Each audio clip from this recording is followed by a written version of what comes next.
Welcome to our, yes. Hi, Caroline. Are you in? Yes, thank you. Okay, great, great. So, I think everything is ready now. So, welcome to our first webinar series on conversations on language policy in Africa. I am Dr. Jules Korojalo, head and coordinator of Initiative Afrique at the University of Bern, associate researcher and lecturer at the Center for the Study of Language and Society, affiliated also at the University Yambo-Wologam in Bamako, etc. Working also with the platform or with the journal Language Policy in Africa, where we are today. So we are very pleased to welcome you and to share this nice afternoon with all of you. So as you know, the topic today is about uh, the paper that Caroline Story published in our journal on the postcolonial language policy and planning in Africa, in West Africa, mainly in the context of Nigeria. But what is not like most important is also in the religious context, which is not so common in many publications. So we are very happy to welcome all of you and also to welcome Caroline Story, who is going to give us insight on her publication today. Just a few words on Caroline Story. Caroline is from the United States of America. She studied anthropology at the University of Texas, and later she completed her master's thesis in linguistics at the University of Cologne in Germany. But now she's working as a PhD candidate at the State University of Texas. So please, Caroline, you have the floor. Thank you very much. Thank you very much, Drew. I'll go ahead and share my screen then. Let's see here.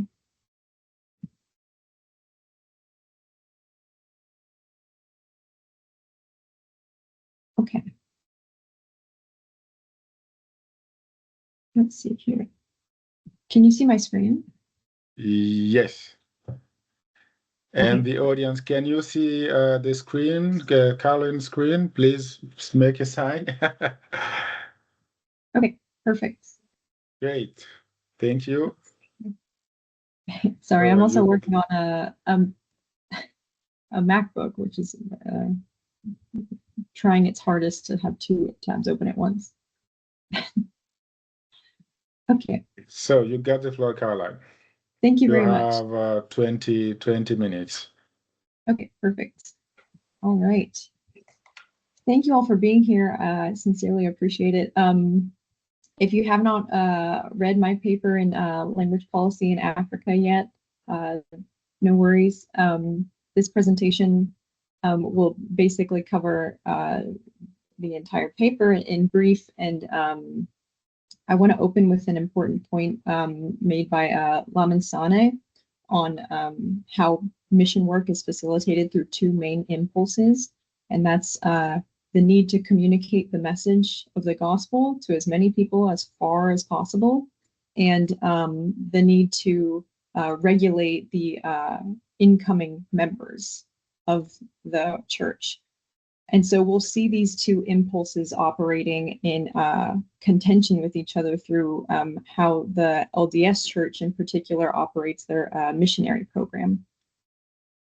Okay, so some key questions here that I'm going to address is first, I'll give a brief overview of the Latter-day Saints missionary program, who the Latter-day Saints are, how does the missionary training process work, and how do mission language assignments affect missionary experiences. Oh, there's a bit of echo. Okay, that's fine. And then I'm also going to connect this to the post-colonial context through language policy on the African continent. So I'll look at what's the role of the English language in post-colonial Africa, because we'll see an emerging pattern of Anglocentrism here. And then how a history of colonialism impacts language planning.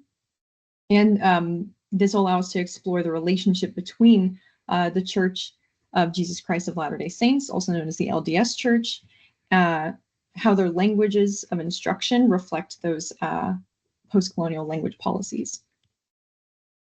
Okay, so I'm going to give like I said, a brief introduction of the church.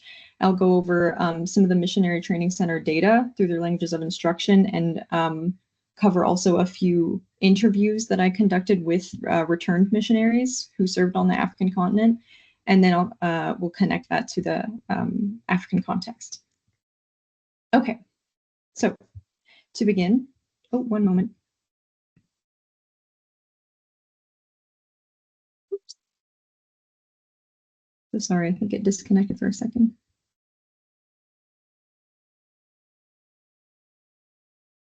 Okay, there we are. Can we still see?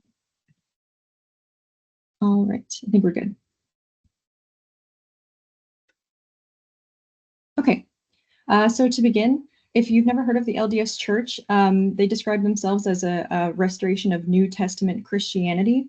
It's an American denomination of Christianity that developed starting in 1820 with the leader Joseph Smith, where he described a series of revelations that he received in the form of golden plates that he said told a religious history of ancient American civilization from 2200 BC to 421 AD. And that led to the creation of the Book of Mormon, which is the holy text of the LDS Church. And this basically details an account of the ministry of how Jesus Christ and members from Jerusalem came to the American continent a very, very long time ago.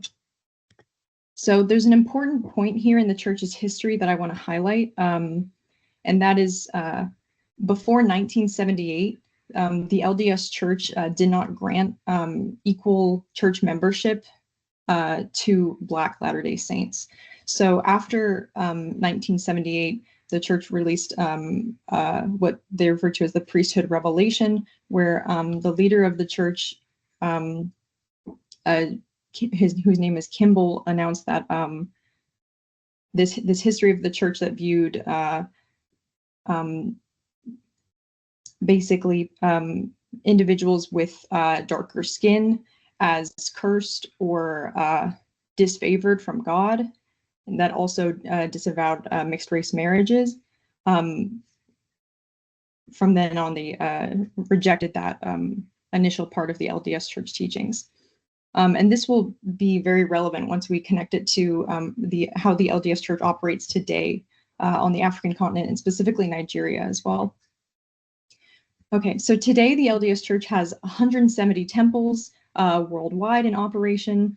They have over 115 official translations of the Book of Mormon, and they say that translation doesn't happen over this book without strong church leaders with a strong gospel background to, in their words, ensure that translations reflect as closely as possible the spirit and meaning of the English version, the original English version. And they also have 10 missionary training centers worldwide, and across these 10, they instruct missionaries on 60 different languages for their target location for missions. So these are the 10 missionary training centers. They operate out of the main missionary training center is in Provo, Utah in the United States. And then there's Mexico City, Lima, Peru, Sao Paulo, Brazil, Preston, England, Bangkok, Thailand is the newest, just opened last year, the Manila, Philippines, Auckland, New Zealand, Accra, Ghana, and Johannesburg, South Africa. Okay, so the missionary process works when missionaries receive their assignment from church headquarters and are sent only to countries where the government allows the church to operate. They don't know their area of assignment or whether or not they will be required to learn a new language beforehand. So the timeline begins with young members of the church participate in a 4-year seminary during their high school age, and then at the age of 18 for boys and 19 for girls, they receive their call to their mission. Then they spend about, on average, 2 to 9 weeks at the missionary training center, and then go on about a 2-year mission to proselytize. There we are. So an exception to this amount of time at the training center is when a missionary maybe will be serving in the United States, for example, and they're an American missionary, so they will spend as little time as possible training. Okay. An important doctrine of the church is that every man shall hear the fullness of the gospel in his own tongue and in his own language through those who are ordained unto its power. So the unofficial motto of the missionary training centers is speak your language, where instead of going through a formal education of the language of the location where missionaries will be sent, they rather undergo a kind of context-based teaching, where they're taught through a rigorous practice where it's you're only allowed to speak the language, the target language, your mission language, and you practice very specific phrases as well that relate to the doctrine as well. So this is the meat of the information here. It's I've separated the 10 MTC locations by areas served and the languages of instruction, as well as the duration of the program. So you'll see a couple really important points here. First, for example, an English-speaking missionary who may be assigned a French language mission in Europe will spend only 3 weeks at the MTC preparing, while a missionary who is assigned a language like Japanese, where they would be required to learn a new writing system, will spend up to 9 weeks and 12 weeks maximum at the MTC. You may also notice that only 4 of the 10 MTCs here serve locations in Africa. That's Brazil, Ghana, South Africa, and the United States. So of the 60 languages taught at these MTCs, 55 of them are taught at the Provo MTC, and that excludes 5 languages. That's Urdu, Greek, Kiswahili, Amharic, and Kikechi. So feasibly at only 2 of these MTCs are they instructing on African languages, and those of those 60, there's only Kiswahili and Amharic. Something else important here that you may notice is that here at the Ghana MTC, where they serve specifically West Africa, the languages of instruction are limited to English, French, English as a second language, Kiswahili, and Amharic. So I found it interesting that at the West African serving MTC, the only African languages were Kiswahili and Amharic specifically. So as for the duration of languages of instruction, I think it's really important to also note the efficacy of this approach and how it's misaligned with realistic training durations to establish a really working proficiency of language, which according to the U.S. Foreign Service Institute is a minimum of 24 weeks. And then additionally, this program offsets beyond the natural language acquisition period. So we'll also see how that emerges in real experiences of missionaries as well. So based on this information, overall, 43% of all of the languages taught across the 10 MTCs are part of an Indo-European phylum, where there's at least one Indo-European language taught in each MTC and for each area served. And that's primarily English, Spanish, and French. And then additionally, no matter what MTC a missionary will be sent to or where their mission language assignment is, there's a nearly 20% probability that they will be serving in the English language, whether the missionary is an English speaker already or not. And then the remaining would be 20% of the languages taught are Austronesian, 10% Sino-Tibetan, and so on and so forth. So as of March 2025, there are about 150,000 LDS Church members in Africa, And although this is only about 5% of the global population of the church, it's still worth considering that Africa has about 1/5 of the world's population. So we may wonder a bit more context what's going on here. So these numbers are importantly from 2022. The church actually does not report on this information specifically anymore, or the languages of instruction specifically. So Nigeria reportedly now has about 22,000 more members of the LDS Church, but you'll notice that Nigeria has significantly more members of the church than any other African country. And so that, and they make up about 27% of all LDS Church members in Africa. But the church has a really interesting history in Africa in that they've noted they've consistently struggled to establish themselves in Africa, and specifically Nigeria, by failing to provide translations of the Book of Mormon into local languages. And they're primarily operating based on the official language of English. Let me see here.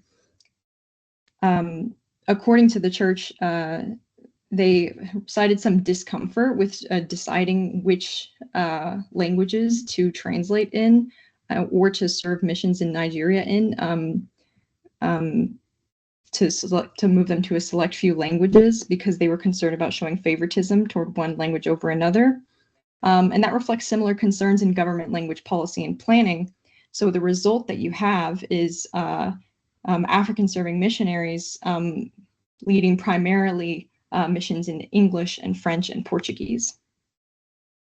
Okay, so for part of the study, I wanted to get a bit more context. So I interviewed 3 African serving missionaries, one who went to Accra, Ghana, and then Freetown, Sierra Leone, and then Cape Town, South Africa.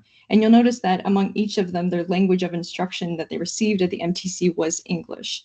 Even though 2 of them went to the Ghana MTC, but an important point here that came out of these interviews was that each one of them also acquired additional languages during their missionary service. So although they were assigned the English language,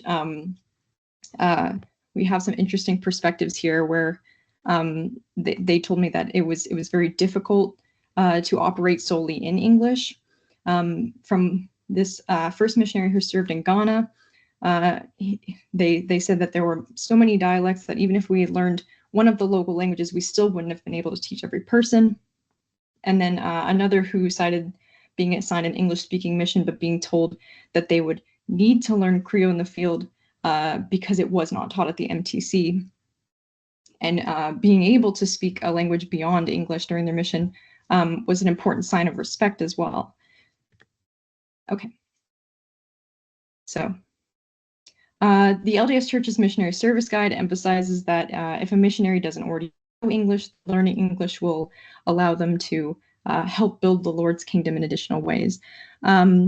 So in a space where the language of a former colonizer is associated with the elite, with status, then speakers of that language hold on to a certain level of status and privilege. So by approaching these mission language assignments with this in mind, the church is able to send missionaries who to preach who already align with existing positions of status. So when we're talking about an African context where maybe English is the official language and it's perceived as elite or prestigious and occupies many formal domains, this consequently results in some subordinate status of languages that are not English. And so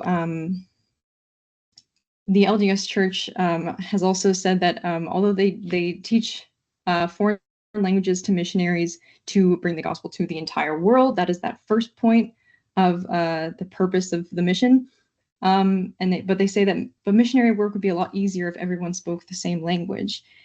And this is interesting because it reflects something akin to the global English ideology, where there's this ideal image of a world where everyone is speaking the same language or the same form of the same language, and that is where the best communication is facilitated. But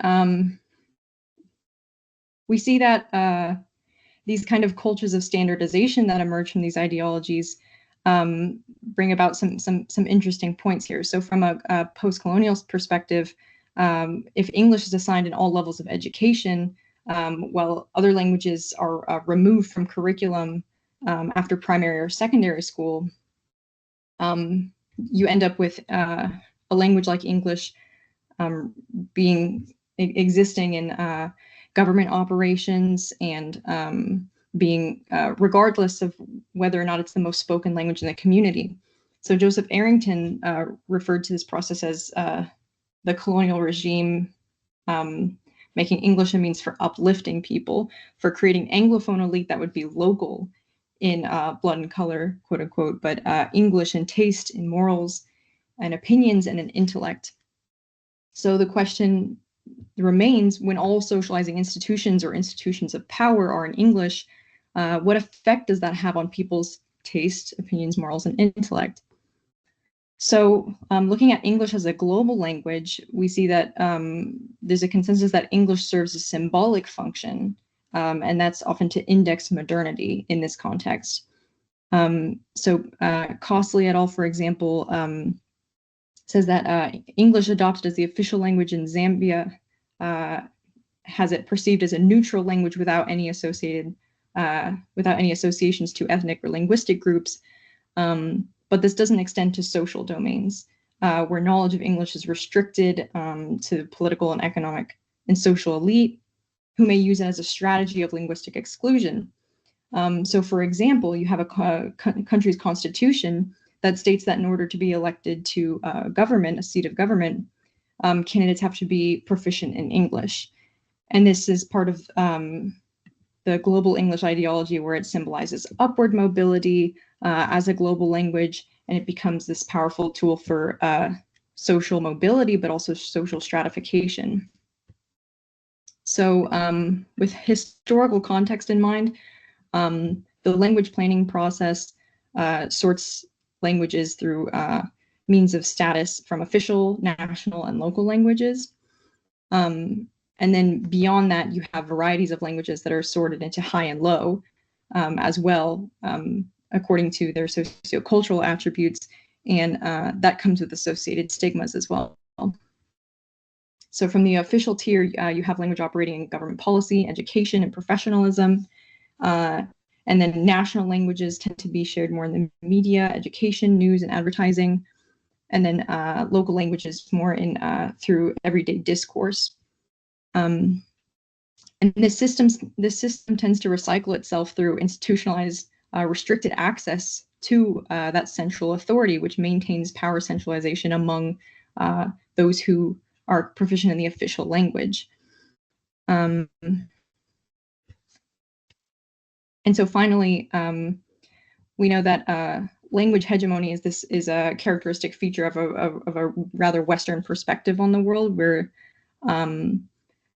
you have this ideology viewed as modern, a modern perspective on language use, where you have one language that represents one state, one nation, one people. And this is inherently antithetical to a multilingual context. So you can see where this ideology of bias toward monolingualism operates against a natural multilingualism.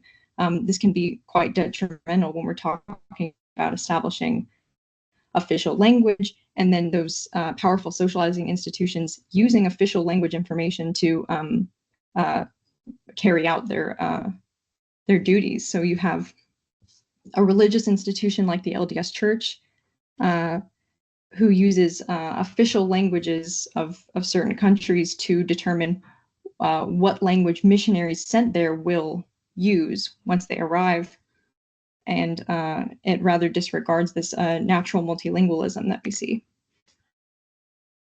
So on the topic of language policies, there's an important number of barriers that obstruct this this process that we see emerging through this perspective.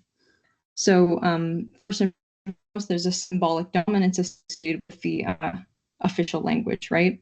And so if another language is declared official or national without any role enhancement, then all that is symbolic status. And then there's certain indices of development that are required for a language to reach a certain level of status, and that's whether it's used in the form of dictionaries or grammars, whether there's substantial literature in that language, whether it's been reduced to writing and has a visible orthography, and whether it's being used in an extensive range of domains like education, broadcasting, and print media. And then there also exists an internal opposition and maybe a preference toward monolingualism because it's associated with this idea of upward social mobility of certain languages over others.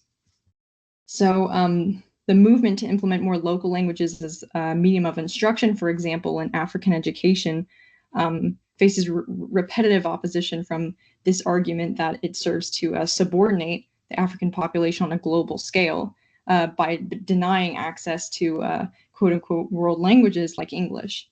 And then finally, connecting to those indices of development, there's an Anglo-centric standard of codification. So when more languages are implemented to an official tier, they must be made as equally significant. And that idea kind of disregards the standardization process that languages have to go through. So they could, for example, become the postcolonial elites version of a language if they were to go through the standardization process. Okay. So where does this all come together here between the LDS Church, between how the language standardization process and language policy procedure happens in Africa?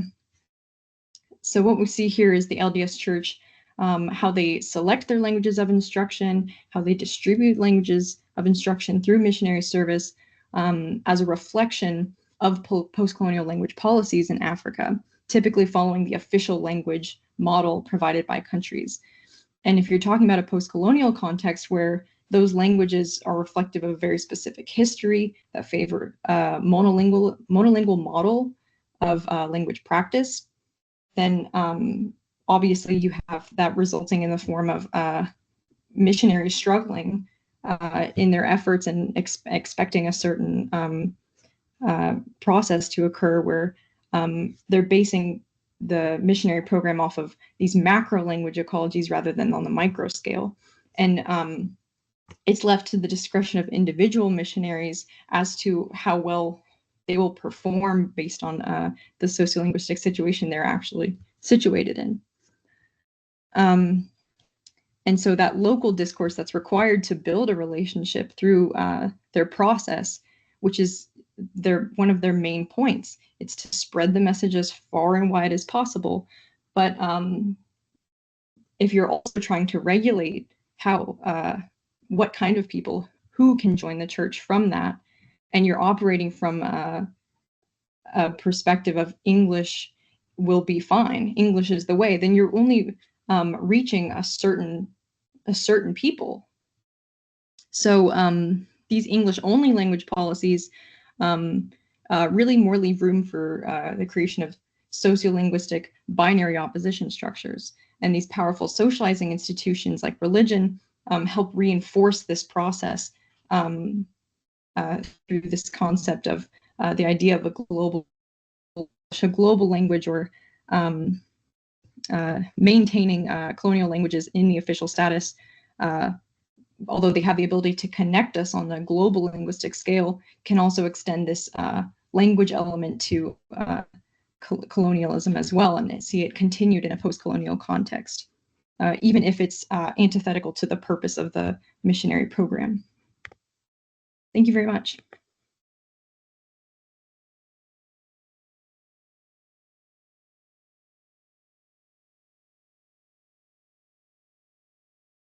So, okay.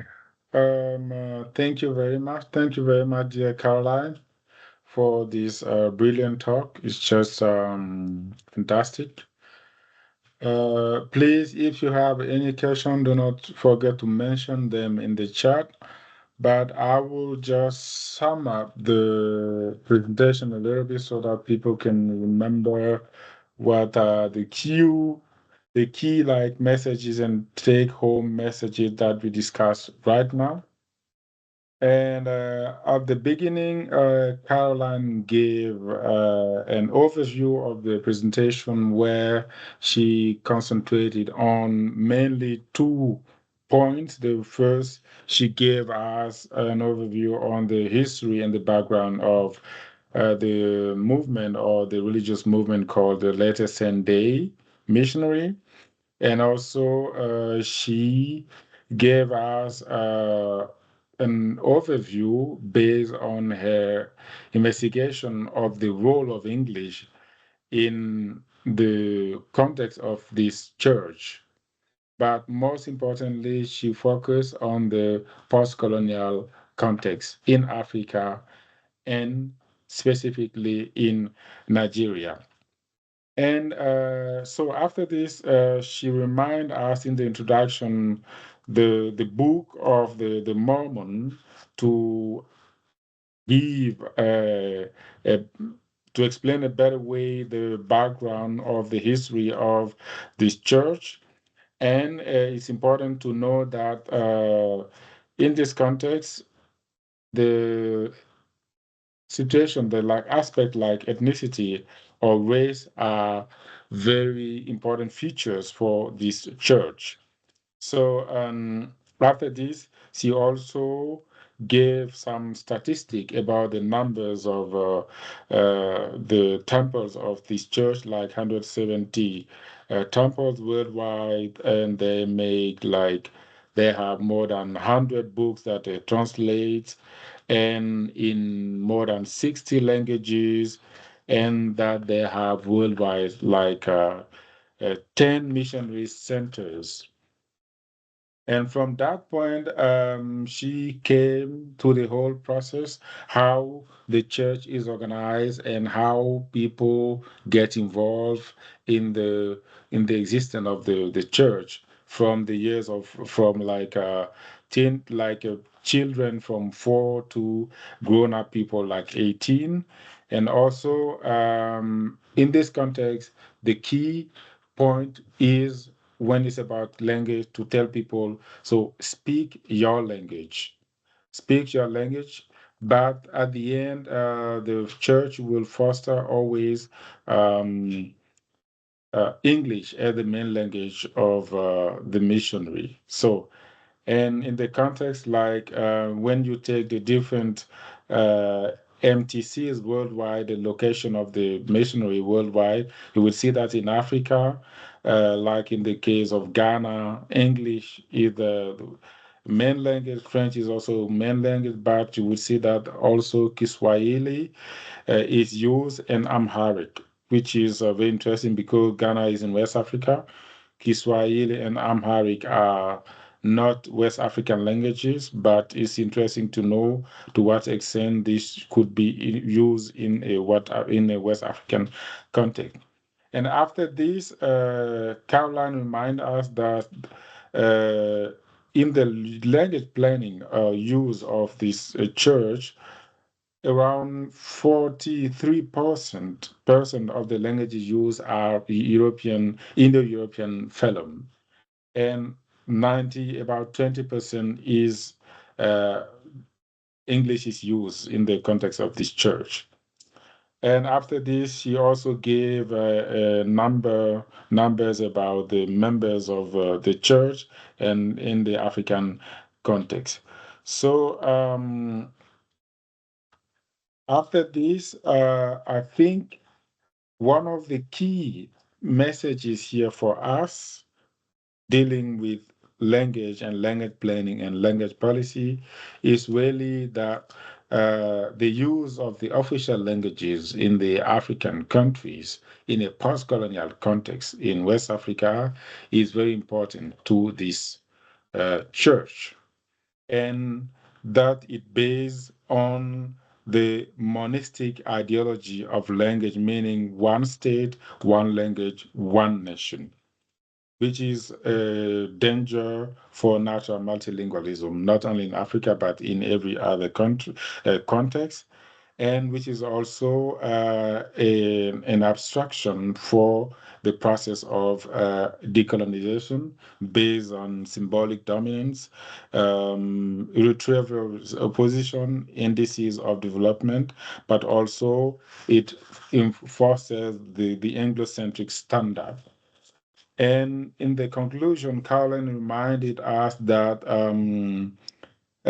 English is actually the main language used in this church to create sociology binary opposition structures. And in the same context, the church doesn't engage in effort to promote African social linguistic situations, even if you can have at individual level some missionaries that can make use of African languages.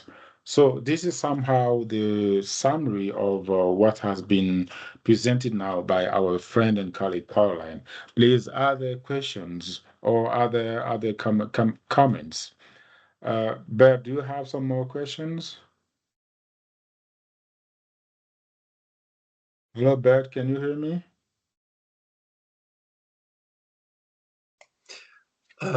There's a question in the chat by Mike Gibson that Caroline, you've probably read and can speak to. Mm-hmm. Thank you, Bert, and thank you so much, Drew, for the summary. It was very well done.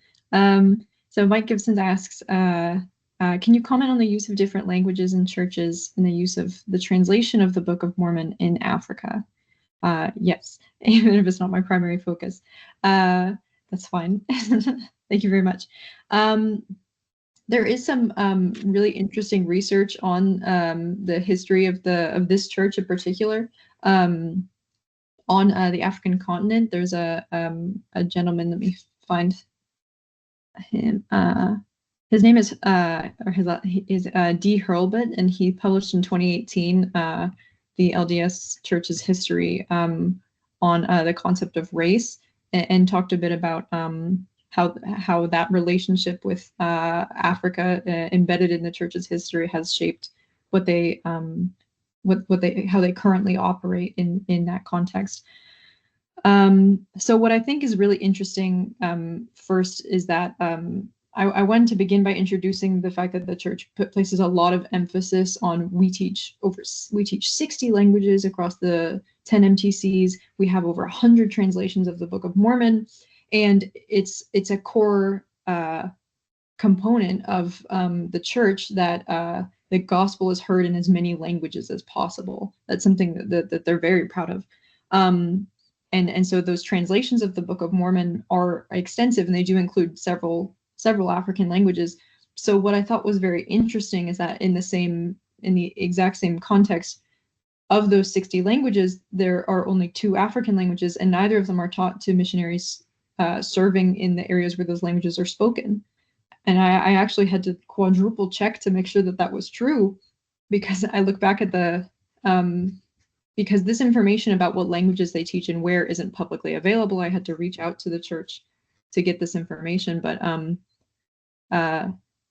for example, if a missionary was to serve in East Africa, or assigned to an East African serving mission, the only languages available to them are English, Portuguese, Malagasy, and that includes their Brazilian MTC that serves in Mozambique. But their Ghanaian MTC that serves West Africa is the only MTC that's teaching the 2 East African languages, which I thought was very interesting. And I see, I hope that answered your question. But Marissa also asks, who finances the MTC? It's a bit of a complicated question because the LDS Church is actually $1 billion industry, and they have a lot of money. What's interesting is that the missions themselves are funded by missionaries and their families, and I think it's a few $1,000s. I think just under $10,000 for these 18, 19-year-olds to go on a 2-year mission, and it's funded by their families and friends. But I believe the MTC is funded directly by the church. And then Menzi, you ask, what motivated you to conduct the study in a religious context? Yes. I'm sorry, there was another question. Okay. In a religious context. I learned about the LDS Church first when I was in high school. I have a small personal connection in that my husband is actually a former member of the church, and was raised in the LDS Church, and so I've been learning about this history from him and his family. And when I was doing my master's and thinking more broadly about these questions about global English and these conceptualizations of standard language and learning from friends and family about how the church operates, and I'm seeing my family members go on missions, and almost all of them are assigned Spanish or English, no matter where they're sent. And I started wondering about, because I was already studying the African Studies department at the University of Cologne, what this means in the African context, which I, was understood to be very densely multilingual, as opposed to the American context, which suppresses as much multilingualism as possible. Thank you very much. Thank you, Marissa. Let's see. Benjamin asks, this question about translation is quite important. Beyond the LDS Church, foreign religious missions have perpetuated the translation of religious texts and concepts in ways that damage indigenous languages and cultural systems.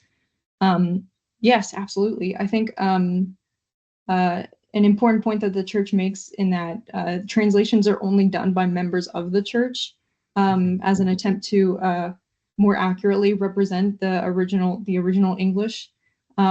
Is really interesting. And I had originally some points from, they have a missionary training guide specifically produced by the LDS Church called Preach My Gospel. And in that guide, they have a lot of information about how to learn language very quickly, studying grammatical system and vocabulary when you're actually in a context where you're speaking it every day. And they have a lot of side notes about making sure that you understand the culture, making sure that you are able to communicate the gospel in a way that's clear to them specifically.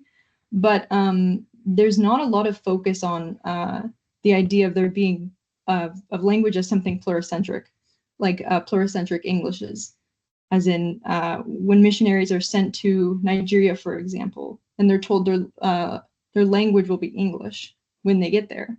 They're not learning Nigerian English in the MTC. If you're 18 years old and you've never lived anywhere but the US, your expectation is probably I will have no problems.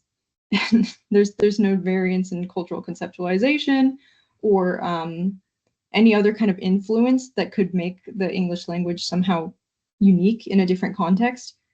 So I think that point where there's many translations of the book, but very few of that represented in actual missionary work is a really interesting dynamic.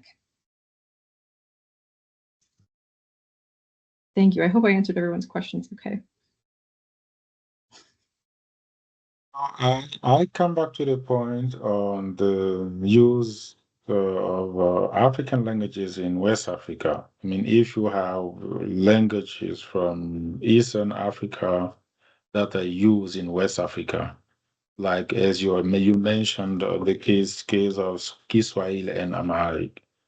So how could you explain, how can this happen? What is the legitimation of this like shift from the language from one region to another region? And because these are not West African languages, they are not using any Ghanaian language or Yoruba or Igbo or Hausa or Fulfulde, Fulani, Yeah. Yes, I have been wondering about that, and I did reach out to the church for comment and asked how this happened, and I did not hear back. I was actually very lucky to get a list of languages to begin with, and I think at that point they realized they don't want to make it public anymore. They're very private about the kind of information that's public about the church, which is why I thought the priesthood revelation was very interesting that they're very open about it. But let's see. Oh, there was this interesting point where there was an account from missionaries who served in Nigeria before the priesthood revelation, where they were reporting back to the church that they were very much struggling in English only in the Nigerian context.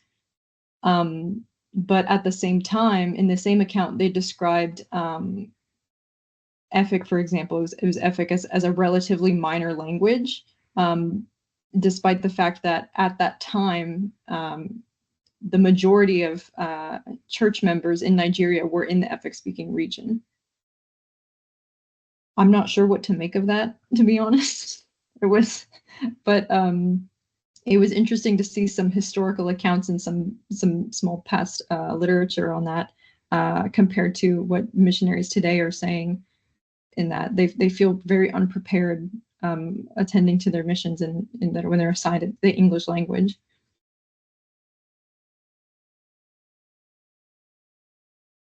So another question, because there are no questions anymore in the chat, is about the aspect linked to ethnicity and race. Do you think that this ideology has any influence on the Eurocentric orientation of the church? The church?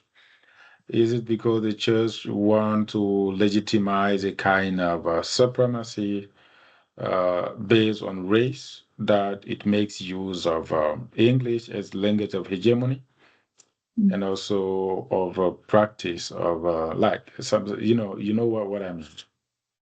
So could Right. this be an explanation of the motivation why they don't want to use like African languages? I think that the church's history is very clear, and its effects persist to the current day. I think it wasn't very long ago that the church explicitly barred people who weren't white from entering the church, and although I think I would first say that the church's decisions on what languages to use at the MTC and what languages to assign missionaries is based on those official language structures and language policy. But it's true that in the background of the church is this history that only decided to admit people who weren't white to the church based on a couple factors, and it was a dwindling presence of the church in Nigeria, and also in the 1970s they were trying to build the Brazilian MTC, and while they were getting actually that question about where the money from the MTC comes from, the initial building of the MTC comes from the community.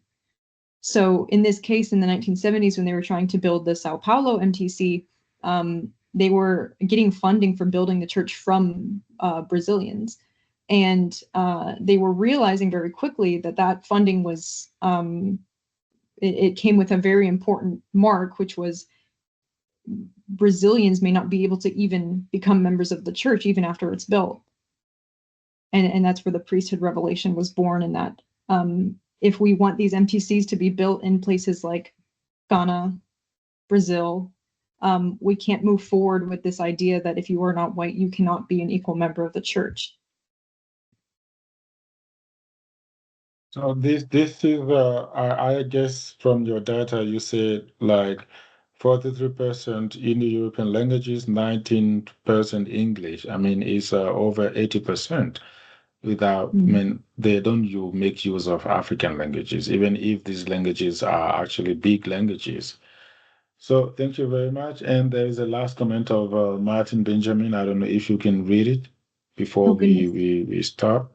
Sure. There are a couple. Would you say that translations are based on the official national African languages, then on specific languages of the communities that accepted the missionaries? I based on what I've found out, I would say that they're primarily operating based on what the government can report on what languages are available, and of course they cannot teach a language to excuse me to missionaries. unless it has been standardized already.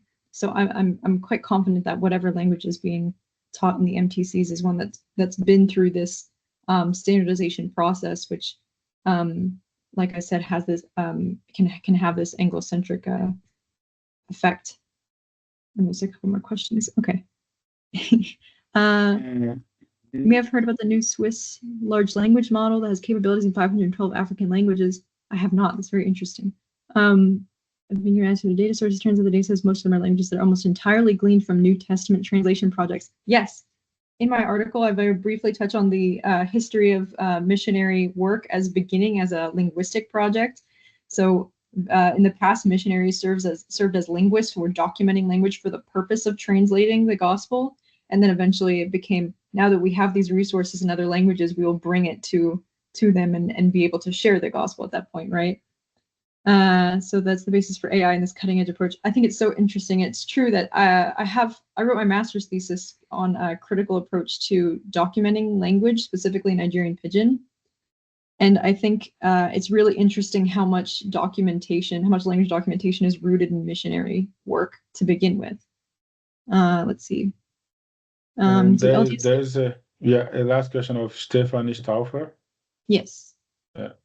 On the ground develop, do LDS missionaries on the ground develop and leave behind language learning materials like Yoruba in West Africa for LDS peers who will follow them? I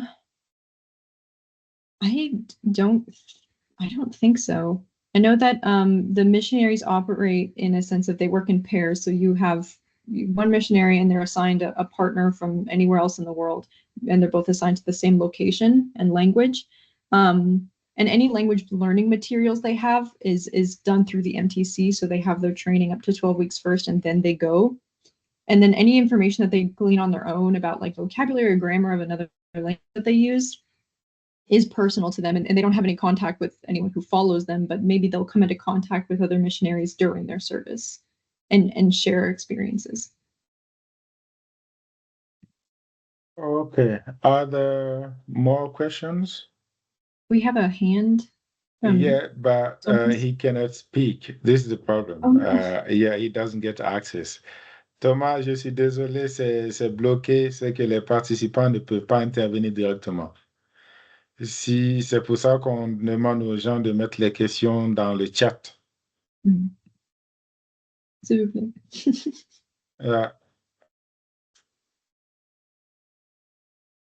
So, other comments, any other comments or remarks? So,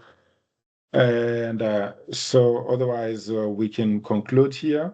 So, thank you very much, Caroline, for your brilliant talk and your insight about really your work, and to give us today more information about language policy issues in Africa.